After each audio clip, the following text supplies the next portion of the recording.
Right then, this will be about fourth time lucky today that I've tried this because I've had microphone problems and battery problems and memory card problems. So I tried to do this earlier on up by the old olive tree, but I've now found a quiet spot on the beach, and when we'll hopefully hammer out a few countries. It's the top 10 interesting or funny or mundane facts that I have Googled about various countries. So let's start with Spain. Right, so Spain is the third highest amount of tourists to visit Spain than anywhere else in the globe. The only other country that beats it with tourism is actually France and the USA. I should imagine that 99% of those are British, and jolly good luck to them. Second, Madrid, which is the capital. A lot of people seem to think it's Barcelona, but it's not. It's Madrid. It's up on a big high plateau. Madrid is actually the geographical centre of Spain. Now, in the actual centre of the city, there is Puerta de Sol, which is basically it's called the sun disk, and it's a brass plaque on the floor. So if you find yourself in Madrid, you can actually go and find the brass plaque. You can stand on it, take a selfie of yourself on it, and say that you have stood in the geographical centre of Spain. Now, the first modern novel, non-fiction novel, to be written ever, which was written in 1605, was written by a Spaniard. And funnily enough, it's been translated into more languages than any other book in the entire globe, apart from the Bible. Spanish is actually the second largest language spoken in the world, and it's spoken by 406 million people. There are actually 4 spoken languages in Spain, and I'll try and pronounce this right. There's Catalan, Basque, Galician, and Arnese. The highest mountain in Spain, right, well that's something that generally interests me. The highest mountain in Spain is Mount Teide, or maybe Mount Tide, I'm not sure how to pronounce it.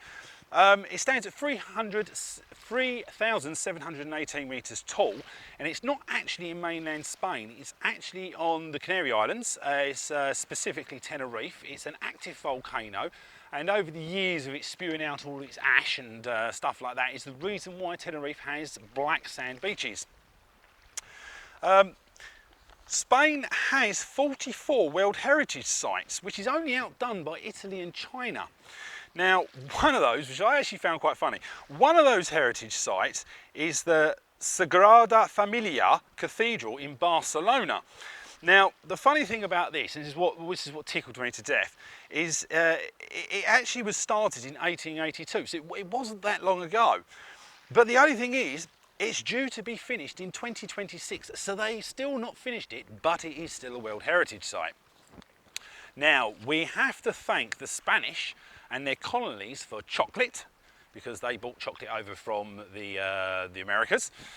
We also have to thank the Spanish and their colonies in North Africa for things like oranges, avocados, potatoes and sugar, none of which were known in the rest of Europe before the 15th century. Christmas is a very special time of year for the Spanish, like it is for all of us. Also the New Year, again, I'm sure a lot of us find New Year quite special. The Spanish actually have a tradition where they try and cram 12 grapes into their mouth at New Year and eat them in one go. And they believe that if they can do this, it will bring them good luck for the rest of the year. Now, finally, near Santander, and that is a place in Spain, not a bank, lies the Altamira Caves, which have a lot of prehistoric drawings. Now, I believe my brother's visited those caves, and he has actually recommended I should go there as well. But anyway, I've not been. These caves are so impressive that they've actually been renamed the Sistine Chapel of Prehistory. So, that's Spain, number 1 country. Right, moving on with our top 10. France, second country I was in. It is the most popular tourist destination with 83.7 million tourists visiting it each year. It's the largest country in the EU, 25% of which is covered in forests. The only countries in the EU that outdo it with forests is actually Sweden and Finland. Louis the 19th was king for just 20 minutes.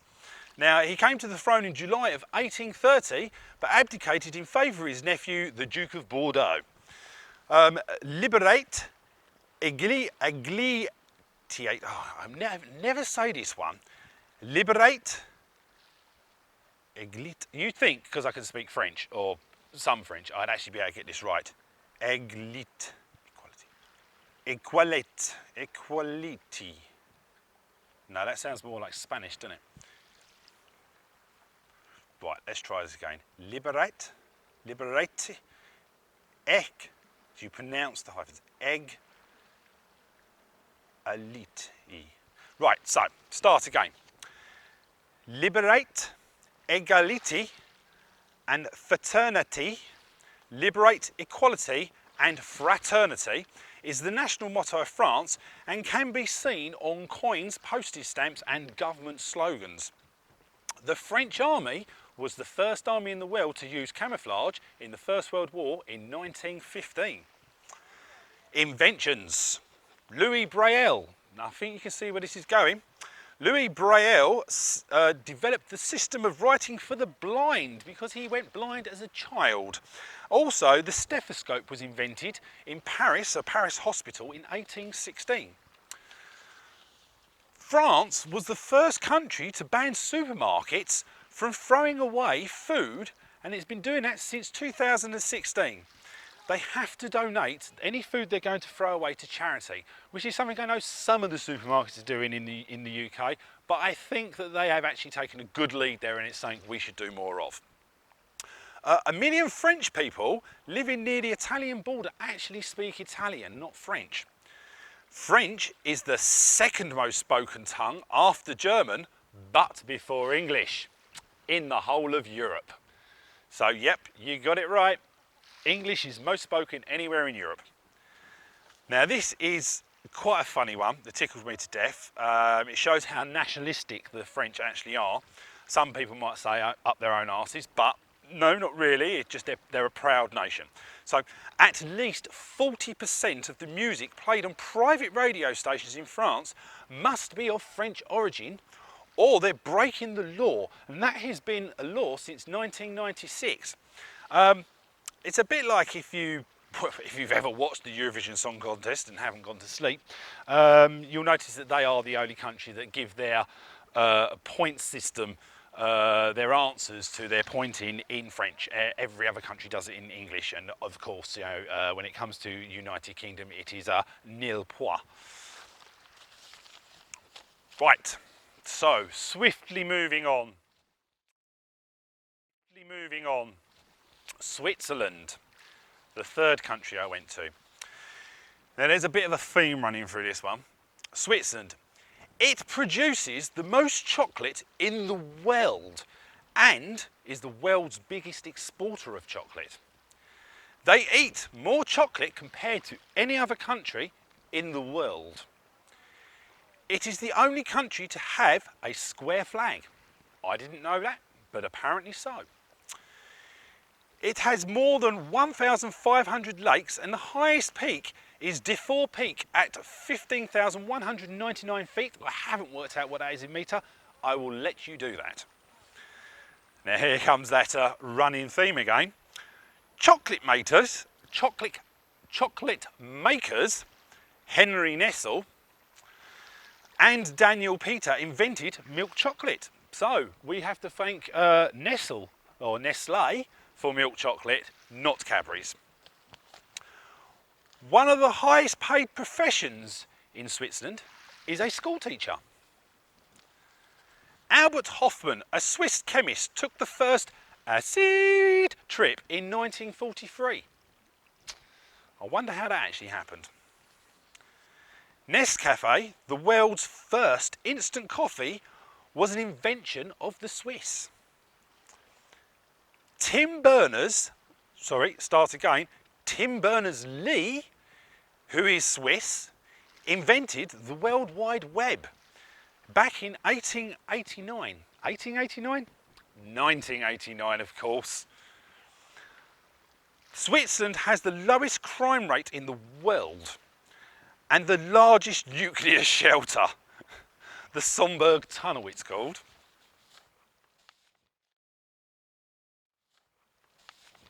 Right, so the next country I actually hard visited, because I did briefly stop in Liechtenstein, but it was literally a train stop. So I can say I've been there for the charity, but I can't really include it as a place well visited. But anyway, the top 10 mundane facts about Austria.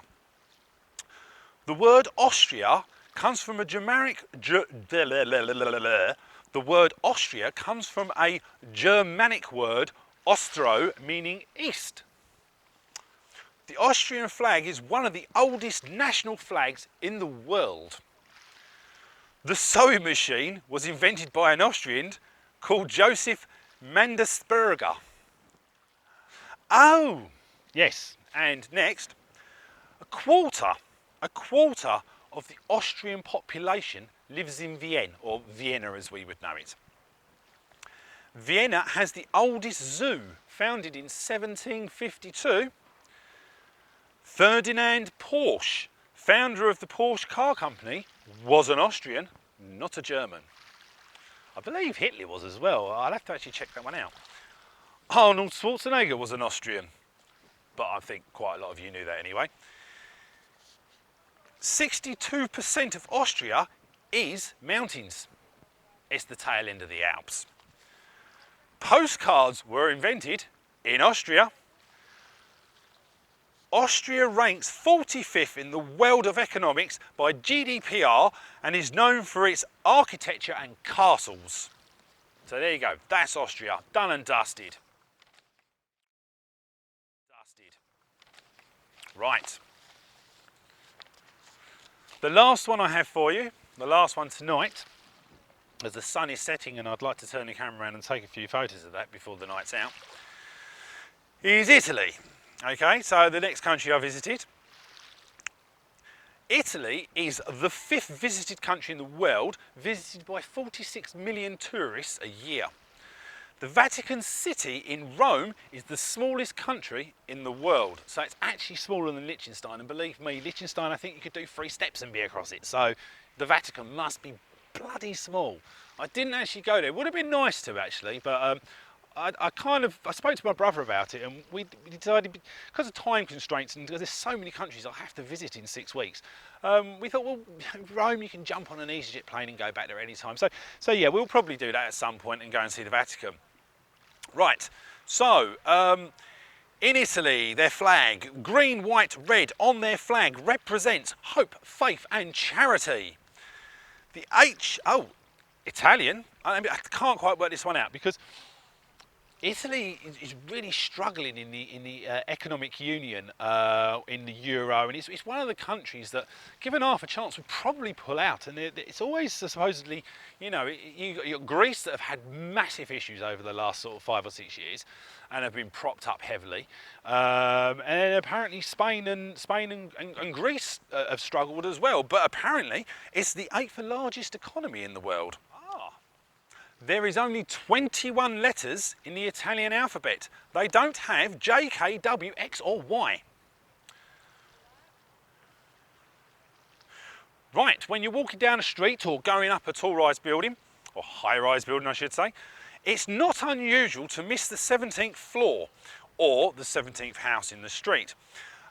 When numbering, they actually usually miss number 17 because it means bad luck in Italian, and we do see that quite often in the UK, that there isn't a number 13 on some streets because you know, the developers actually find it hard to actually sell a number 13 apparently in the UK. Now I've lived at a number 13 and nothing bad happened to me. House didn't fall down. Well, I suppose you could say that we had the property crashed and I lost a lot of money, but I don't blame it on the fact the property was number 13 because it was global. Anyway, moving on. Putting a hat on a bed, oh, this is funny. Putting a hat on a bed is also bad luck, as it is what priests do when visiting the dying to read them their last rites.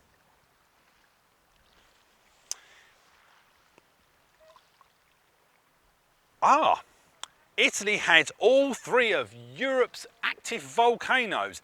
Etna, which, as explained in some feeds earlier on, I didn't in the end climb because I didn't want to melt my trainers or get smashed to pieces by pumice stone. So yes, Etna, Stromboli, I'm not sure where that one is, and Vesuvius, which I rode a horse up.